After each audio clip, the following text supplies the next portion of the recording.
Hello viewers, welcome to wrestle Bangla BD. আপনারা হয়তো সবাই কালকে দেখেছেন র্যান্ডি অর্টন ফাইনালি স্ম্যাকডাউনে হিল টার্ন করেছে। আমরা সত্য অনেক সময় ধরে ওয়েট করেছি র্যান্ডি অর্টনের জন্য এবং ফাইনালি সে হিল টার্ন করেছে। র্যান্ডি অর্টন হিল টার্ন করেছে, তারপরে স্ম্যাকডাউন শেষ হয়েছে। স্ম্যাকডাউন শেষ হওয়ার পর কি হয়েছে সেটা আপনাদের আমি বলবো। তো আপনারা দেখেন স্ম্যাকডাউন শেষ হওয়ার পর কিছু ফুটেজ সামনে এসেছে এবং আমি ব্ল্যাক অ্যান্ড হোয়াইট করে আপনাদের দেখাই, কারণ যদি আমি এটা ডিরেক্ট দিয়ে দেই আমাকে আবার স্ট্রাইক দেওয়া হবে। আর ভাই দেখেন কোডিকে দেখতে খুবই ব্যাডাস লাগতেছে। হ্যাঁ, সবার মতামত সবার কাছে, কিন্তু যখনই কোডি রোডসকে মারা হয় বা তার ব্লাড বের হয়, আমি বলবো তাকে দেখতে খুবই গুড লাগে এবং দেখে ফিল হয় যে না, তাকে মারা হয়েছে এবং এমন মারা হয়েছে তার চেহারা ভস্কায় ফেলছে। আর এই যে ব্যাডাস যে লাগে, এটার জন্য ক্রেডিট অবশ্যই কোডি রোডসকে দিতে হবে এবং এই ক্রেডিট নিয়ে আমাদের বলতে হবে যে খুব ভালো মতো স্টোরি সেল করে। 2024 সালে রক তাকে একদম মেরে ব্লাড বের করেছিল, তারপর জন সিনা ট্রাভিস স্কট মেরে ব্লাড বের করে দিল এবং 2026-এ র্যান্ডি অর্টনও সেই কাজটা করলো। আর এই যে তাকে মেরেছে এগুলোর জন্য কিন্তু আগে তাকে অ্যাপ্রোচ করা হয়, সে যদি অ্যাগ্রি হয় তাহলে তাকে এইভাবে মারা হয়। কোডি রোডস এই টোনে যেতে রাজি হয় যে আচ্ছা তোমরা আমার ব্লাড বের করতে পারো, মেরে কোনো সমস্যা নেই, এবং তাকে অ্যাপ্রিসিয়েট করতে হবে তার এই বডিটাকে সে স্যাক্রিফাইস করে। আর এই যে ভিডিওটা আমি দেখলাম, এমন না যে ফ্যানরা তাকে চিয়ার করতেছে, অনেকেই বু করতেছে এবং র্যান্ডি অর্টনের জন্য অনেকেই চ্যান্ট করেছে। এবং কোডি রোডসকে যে সবাই বু করতেছে, কেন করতেছে সেটার বিষয় আমি আপনাদের এর পরের ভিডিওতে বলবো, মানে কালকে আপনারা জানতে পারবেন। এছাড়া আপনাদের র্যান্ডি অর্টনের একটা ভিডিও দেখাই, এটা ফ্যান ফুটেজ। র্যান্ডি অর্টন যখন স্টিল চেয়ার নিয়ে আসে, দৌড় দিয়ে এসে কোডি রোডসকে অ্যাটাক করে, তখন তো মনে হলো যে এটা অনেক বেশি ব্রুটাল এবং অনেকে মনে করেছিলাম সে নর্মালি মেরেছে এবং কোডি রোডস খুব ভালোভাবে সেল করেছে। বাট এই অ্যাঙ্গেলের ভিডিওটা দেখেন, দেখে মনে হচ্ছে একটু হলেও কোডি রোডসের মাথায় টাচ করেছে তার চেয়ারটা, আর অবশ্যই কোডি রোডস ব্যথা পেয়েছে। আর র্যান্ডি অর্টনের বয়স হয়তো আপনারা জানেন, এই যে সে যেভাবে দৌড়িয়ে উঠলো, উঠে এমন ভাবে মারলো, এত স্পিডে মারলো, আমি বলবো তার ফিটনেস খুবই ভালো।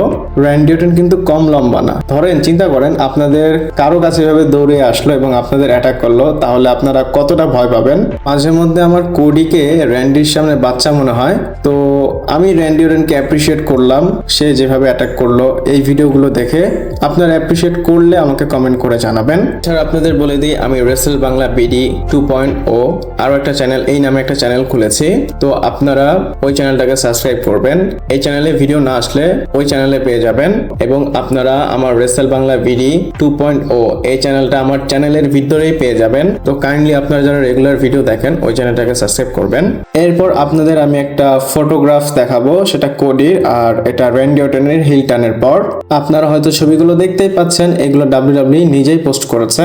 আমি এখানে ব্ল্যাক এন্ড হোয়াইট করে দিয়েছি, আপনারা চাইলে রিয়েল ফটোগুলো দেখতে পারেন। WWE টুইটারে অথবা WWE ইনস্টাগ্রামে পেয়ে যাবেন। WWE ক্যাপশন লিখেছে, how could you do this to a friend Randy Orton, মানে র্যান্ডি অর্টন তুমি তোমার ফ্রেন্ডের সাথে এটা কিভাবে করতে পারো। আর আমি র্যান্ডি অর্টনের হয়ে অ্যান্সার দিব, র্যান্ডি অর্টনই তো এমন মানুষ যে এগুলো করতে পারে। র্যান্ডি অর্টন ছাড়া আমার মনে হয় না রেসলিং ইন্ডাস্ট্রিতে এমন কেউ আছে যে কিনা এগুলো করতে পারবে।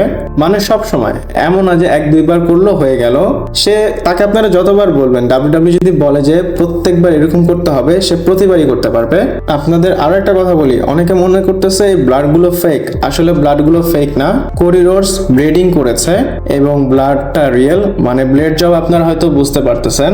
আমি আপনাদের হয়তো অনেক আগে একটা ভিডিও দেখিয়েছিলাম কেভিন ওয়েন্সের, সে ব্লেড নিয়ে তার নিজের মাথাটা ফাটাতে চেয়েছিল বা কাটতে চেয়েছিল, তো সেম কোডি রোডস এমনটা করেছে এবং অরিজিনাল ব্লাডটাই কোডি রোডসের স্ম্যাকডাউনে বের হয়েছে। আর আবার বলবো, কোডি রোডস এটা করতে পারে, আমি কোডি রোডসকে অ্যাপ্রিসিয়েট করি। আর ছবিগুলো আপনাদের দেখালাম, আপনাদের এই ছবিগুলো কেমন লেগেছে, আপনারা খুশি হয়েছেন কিনা আমাকে কমেন্ট করে জানাবেন।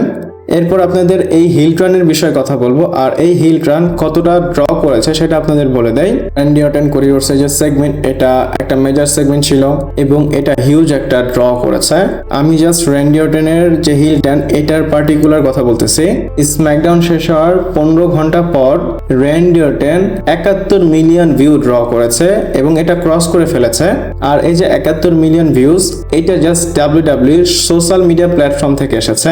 র্যান্ডি অর্টন খুব ক্রেজি একটা নাম্বার এনেছে। আর ডেফিনেটলি র্যান্ডি অর্টন নিজে একটা ড্র, সে সবসময় টপে থাকে।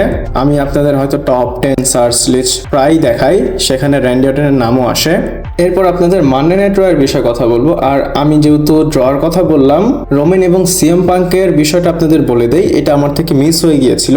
আপনাদের হয়তো মনে আছে রোমান রেন্স এবং CM punk face to face হয়েছিল এবং তাদের একটা প্রোমো ব্যাটেল হয়েছিল এবং এটা খুব আমি বলবো ভয়াবহ একটা প্রোমো ব্যাটেল ছিল। এলিমিনেশন চেম্বারের পর রোমান রেন্স রিটার্ন করেছে, তারপর সে চ্যালেঞ্জ করেছে সিএম পাঙ্ককে। তো ওই এপিসোডের ভিউয়ারশিপ খুবই ক্রেজি এসেছে। আর আমি আসলেই বলবো যে এটা প্রুফ করে যে রোমান রেন্স নিজে একটা বড় মাপের ড্র এবং এই আপডেটটা নেটফ্লিক্স নিজেই দিয়েছে। আপনারা এখানে দেখতে পাচ্ছেন Netflix has reveal that last week মার্চের 2 তারিখ episode on WWE Raw pulled in over 3 million viewership. It was over 200k viewers এবং 7% from the prior week। বলা হচ্ছে রোমান রেন্স যে এপিসোডে এসেছে সেই এপিসোডে 3 মিলিয়ন ভিউ এসেছে। আর এটা লাইভ দেখার কথা বলা হচ্ছে এবং এর আগের সপ্তাহে মানে যে সপ্তাহে রোমান রেন্স আসেনি সেই সপ্তাহ থেকে রোমান রেন্স যেই সপ্তাহে এসেছে 200k ভিউয়ারশিপ বেড়েছে। আর অবশ্যই ভিউয়ারশিপ তো বাড়বেই, রোমান এবং সিএম পাঙ্কের সেগমেন্টটা খুবই ভালো ছিল। আমার মনে হয় রোমান রেন্স মডার্ন ডের এমন একটা সুপারস্টার হয়ে গিয়েছে, রোমান রেন্স যতবারই অ্যাপিয়ার হবে ততবারই ভিউয়ারশিপ ইনক্রিজ হবে। আমি মানি ব্রক লেসনারের কাছে স্টার পাওয়ার আছে এন্ড ব্রক লেসনার আমার ফেভারিট সুপারস্টার। ইনফ্যাক্ট রোমান রেন্সের থেকে আগে আমি ব্রক লেসনারকে রাখি, এক কথায় সবার থেকে আগে। কিন্তু লেসনারও এরকম ভিউয়ারশিপ ড্র করতে পারতেছে না রিসেন্টলি। এখানে আমি রোমান রেন্সকে অ্যাপ্রিশিয়েট করতেছি। আর রোমান রেন্স এখন তো মেগা স্টার, এটা সবাই জানে, ইভেন টপ সার্চ লিস্টেও তার নাম আসে। পার্সোনালি আমারও রোমান রেন্স যখন আসে একটা আলাদা ফিল হয়। আপনাদের কি ফিল হয় আমাকে কমেন্ট করে জানাবেন। এরপর WWE টিকেট প্রাইসের বিষয়ে কথা বলবো। আপনারা এখানে রেসেলটিক্সের আপডেট দেখতেই পাচ্ছেন। এখানে বলা হচ্ছে WWE আবার টিকেট প্রাইস ডাউন করেছে এবং এই ডাউন করার আগে মাঝখানে তারা এক সপ্তাহের জন্য ডাউন করেছিল। তো সেই ডাউন করার পর কাজ হয়নি, এখন আরো ডাউন করেছে। নাইট 2 এর জন্য সবচেয়ে চিপেস্ট স্ট্যান্ডার্ড যে টিকেট প্রাইস ছিল সেটা ছিল $254। যদি বাংলা টাকায় কনভার্ট করেন প্রায় 35-40 হাজার টাকার মতো হবে। তো WWE এখন কি করেছে, এই টিকেট প্রাইসটা ডাউন করেছে, ডাউন করে $177 করেছে। যদি আপনারা বাংলা টাকায় কনভার্ট করেন প্রায় 20-22 হাজার টাকা হবে। আমি আন্দাজ করে বলেছি, এক্স্যাক্টলি কারেন্সি আমার এখন জানা নেই বা আমি রেকর্ড করার সময় কারেন্সিটাও চেক করিনি। তো বোঝা যাচ্ছে WWE নিজেরাই বুঝতে পেরেছে তাদের টিকিট বিক্রি হবে না, কম টাকায় আমরা বিক্রি করে ফেলি। এবং এটা নাইট 1 নাইট 2 এর বোথ দুইটার ক্ষেত্রে এমন হয়েছে। এছাড়া আপনাদের বলে দেই তারা রেসেলমিনিয়ার জন্য কতটুকু টিকিট বিক্রি করেছে। নাইট 1 এর জন্য অ্যাভেলেবেল টিকিট আছে 5881টি, কম্বো অ্যাভেলেবেল আছে 809টি, কারেন্ট সেটআপ 44,210টি, টিকিট ডিস্ট্রিবিউট হয়েছে 37,520টি। এবং মজার বিষয় অথবা অবাক করার বিষয়, তারা 7 দিনে মাত্র 785টি টিকিট বিক্রি করেছে, মানে পার ডে 115 অথবা 10টি টিকিট বিক্রি করেছে।